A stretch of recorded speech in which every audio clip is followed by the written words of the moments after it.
नमस्कार दोस्तों, welcome to world affairs. मैं हूं प्रशांत धवन। नाउ दुनिया का सबसे बड़ा स्पोर्टिंग इवेंट कौन सा है? The FIFA world cup. 2018 में ये वर्ल्ड कप हुआ था रशिया में, और अब 2022 में इसको होस्ट करेगा कतर। और यहाँ पे आप देख पाओगे कतर 2022 वर्ल्ड कप की ऑफिशियल वेबसाइट है। यहाँ पर ये इनवाइट कर रहे हैं पूरी दुनिया को कि सी यू इन 2022।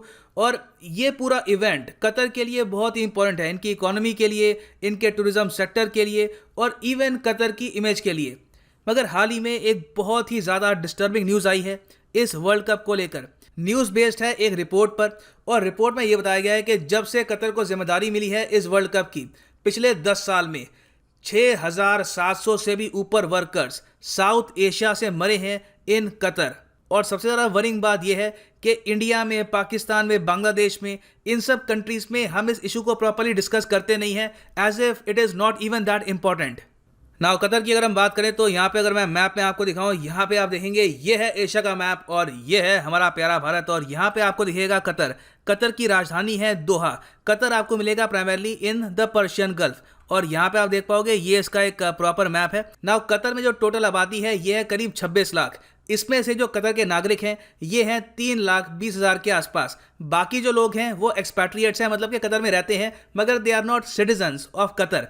ना कतर के लिए ये बहुत ही इंपॉर्टेंट है कि 2022 का फीफा वर्ल्ड कप ये लोग होस्ट करें, क्योंकि ये वर्ल्ड कप होस्ट करने के बाद कतर बनेगा दुनिया का पहला मुस्लिम कंट्री और पहला अरब कंट्री जिसने फीफा वर्ल्ड कप जैसा एक ग्रैंड टूर्नामेंट होस्ट किया है। मगर क्वेश्चन यहाँ पर यह है कि ये ग्रैंड टूर्नामेंट होस्ट करने के लिए कतर ने पिछले 10 साल में जो बहुत सारा इंफ्रास्ट्रक्चर बिल्ड किया है, जो स्टेडियम्स बिल्ड किए हैं, क्या इसके पीछे कई एशियन माइग्रेंट वर्कर्स की डेथ है? इस पे आपको बहुत से आर्टिकल्स मिलेंगे आज के समय। फॉर एग्जांपल ये एक आर्टिकल है मिडल ईस्ट आई का, more than 6,500 south Asian migrant workers have died. South Asian का आपको मतलब पता होगा, यहाँ पे हम बात कर रहे हैं नेपाल, भूटान, इंडिया, पाकिस्तान, इस रीजन की। This is south Asia. तो डिस्कस करते हैं इस टॉपिक को। बहुत कुछ यहाँ पे आपको जानने को मिलेगा। A lot to know, a lot to discuss as always, but before we begin, एक प्रश्न यहाँ पे मैं आपसे पूछूंगा।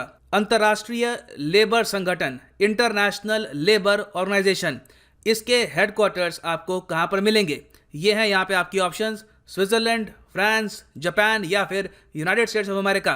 कमेंट सेक्शन में करो आंसर। सही आंसर मैं आपको दूंगा हमेशा की तरह वीडियो के एंड में। और मैं आपको ये भी बता दूं कि कल सुबह 11 बजे अनअकैडमी का एब्सोल्युटली 100% फ्री कॉम्बैट टेस्ट है, जिसमें आप चेक कर सकते हैं कि यूपीएससी के लिए आप कितने प्रिपेयर्ड हैं, प्रीलिम्स के लिए क्या आपकी तैयारी काफ़ी है। आपको सिंपली इस वीडियो का जो कमेंट सेक्शन है यहाँ पे जाना है। पिन कमेंट में आपको मिल जाएगा यहाँ पर अनअकैडमी यूपीएससी कॉम्बैट, इसको क्लिक करो, ये खुल जाएगा आपके सामने पेज। अगर आप मोबाइल फ़ोन पे हैं तो पहले अनअकैडमी की जो ऐप है डाउनलोड कर लो, रजिस्टर कर लो और फिर क्लिक करना लिंक पर। ना जो रिपोर्ट पब्लिश की गई है, this is by the guardian. The guardian ने यहाँ पर यह बताया कि इनके हिसाब से पिछले 10 साल में जब से कतर को यह पता लगा है कि इनको होस्ट करना होगा फीफा वर्ल्ड कप, इन्होंने ब्रेक नेक स्पीड से लगातार स्टेडियम्स बनाए हैं, सड़कें बनाई हैं, इंफ्रास्ट्रक्चर अपने देश का बहुत इंप्रूव किया है।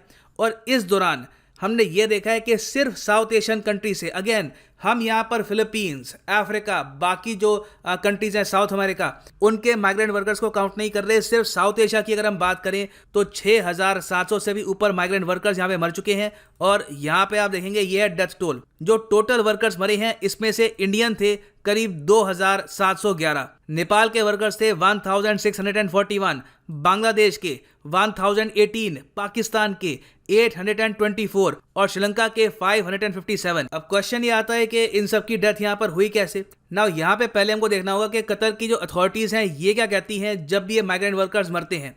तो 80% ऑफ द टाइम हमने ये देखा है कि कतर की अथॉरिटीज़ ये कह देती हैं कि जो वर्कर्स हैं ये मरे हैं फ्रॉम नेचुरल डेथ, मतलब कि कोई आदमी अपने रूम में था, वहाँ पे मर गया, उसकी तबीयत खराब हो गई, अचानक से मर गया। और ये स्टैटिस्टिक्स बहुत ज़्यादा अजीब इसलिए हैं क्योंकि आप सोच कर देखो, ज़्यादातर जो वर्कर्स हैं जो इंडिया से हज़ारों किलोमीटर दूर कतर में काम करने के लिए जाएंगे, ऑब्वियस सी बात है ये 60-70 साल के तो होंगे नहीं। ज़्यादातर जो ये वर्कर्स हैं ये 30 से लेकर 40 के आसपास के हैं, कई वर्कर्स तो 20 साल के भी हैं।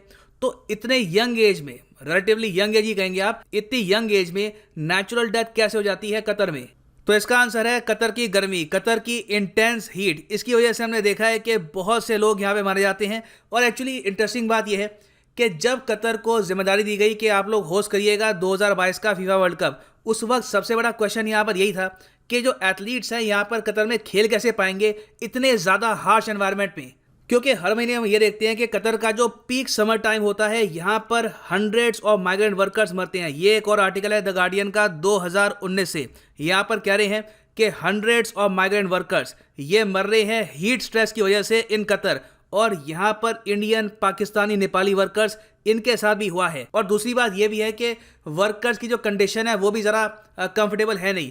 वर्कर्स को बहुत अच्छी सुविधा यहाँ पे दी नहीं जाती, जो उनके सेफ्टी स्टैंडर्ड्स होते हैं वही बहुत ज़्यादा पुअर होते हैं। तो ऐसी स्थिति में कई वर्कर्स हैं जो अपनी जान गंवा बैठते हैं। और सैड बात यह है कि कतर की गवर्नमेंट को कोई भी अकाउंटेबल ठहराता है नहीं ना। इस बार भी आप अगर देखो तो जो ऑर्गेनाइजिंग कमेटी है इस वर्ल्ड कप की इन कतर, जब इनसे पूछा गया इन डेथ के बारे में, इनकी स्टेटमेंट ये थी, हम बहुत दुखी हैं कि ये ट्रेजेडीज़ हुई हैं, हम रिग्रेट करते हैं, मगर हम अपनी तरफ से पूरी कोशिश कर रहे हैं कि यहाँ पर वर्कर्स को सेफ्टी मिले और उनके लिए एनवायरनमेंट अच्छा हो। और बिल्कुल पिछले कुछ सालों में कतर ने इंप्रूवमेंट करी है, मगर उससे पहले आप अगर देखो तो कतर में था अल कफाला सिस्टम, जो एक टाइप की बाउंडेड लेबर थी जिसमें वर्कर्स ऑलमोस्ट स्लेव्स की तरह काम करते थे इन कतर।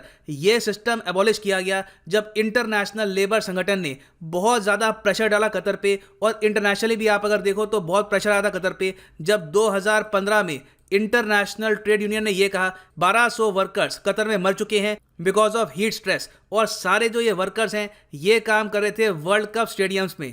तो देखो सोचने वाली बात है कि 2022 में जब हम देखेंगे जगमगाते स्टेडियम्स, वहाँ पे आतिशबाजी हो रही है, लोग सेलिब्रेट कर रहे हैं, उनके पीछे जो कड़वा सत्य है शायद बहुत कम लोग जान पाएंगे। और आई थिंक नीड यहाँ पर यह है कि कतर एटलीस्ट इंटरनेशनली ये बात एक्नॉलेज करे कि हमारी कई प्रैक्टिसेस लेबर के लिए, वर्कर्स के लिए बहुत ख़राब थी, जिसकी वजह से कई हज़ारों लोगों ने अपनी जान गंवाई है to make this world cup successful. और मैं ये भी ऐड करूँगा कि एटलीस्ट जो साउथ एशियन कंट्रीज़ हैं, इंडिया, पाकिस्तान, नेपाल, इनको इकट्ठा होकर कतर के साथ ये इशू उठाना चाहिए कि ये जो वर्कर्स यहाँ पे मरे हैं, क्या इनकी फैमिलीज़ को आप कंपनसेट करेंगे। आई थिंक ये इशू भी इन द फ्यूचर हमको रेस करना होगा। खैर अभी हम बात करते हैं क्वेश्चन की, इंटरनेशनल लेबर ऑर्गेनाइजेशन, इसके हेडक्वार्टर्स आपको कहाँ पर मिलेंगे।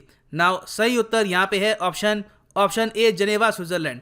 और इंटरनेशनल लेबर ऑर्गेनाइजेशन ये शुरू कब हुआ था? ये शुरू हुआ था 1919 में। अब यहाँ पे आप पूछेंगे एक और साल यहाँ पे लिखा है 1969, ये क्या है? इस साल ILO को सम्मानित किया गया था नोबेल पीस प्राइज से। जी हाँ, इंटरनेशनल लेबर ऑर्गेनाइजेशन को नोबेल पीस प्राइज भी मिल चुका है। ये भी याद रखना, very important for exam perspective. तो ये है अंत इस वीडियो का। Thank you for listening and as always God bless you all.